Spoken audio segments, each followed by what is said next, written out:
бар минем Татарстаным, бар районым, муслимым, бар минем газиз милләтем, шуның белән көчлемен.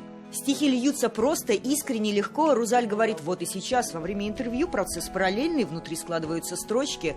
Прославился в деревне Митряево Муслимовского района, начал вести блог о соседях, как крышу ремонтируют, как асфальт укладывают. Соседи сначала разбегались, а потом стали подписываться. Простота. Сейчас народ любит простоту. Им вот душа надо. Сейчас какое-то шоу, свет, алып булмый. Только простота надо сейчас. Теперь его знают практически в каждой деревне, встречают как родного. Один шаг к добру, движение помощи на операции или лекарства вылилось в объединение, помогающее бойцам спецоперации. ЕГЭТ БЭС.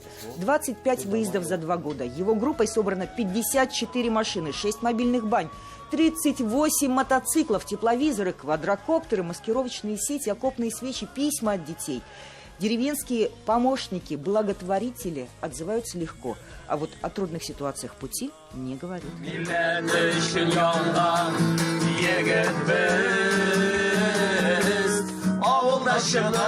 Мен гурланам үземнең татар булуым белән, авылдан булуым белән. Махсус хәрби операция баргачтан блиндажда егетләр белән кич белән сөйләшеп утырабыз.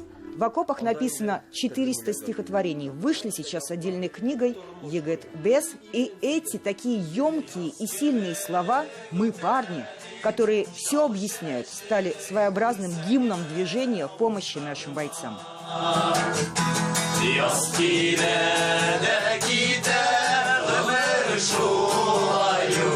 Мой девиз сейчас «Ради парней», а общий «Мой труд – моя сила» для силы моего народа.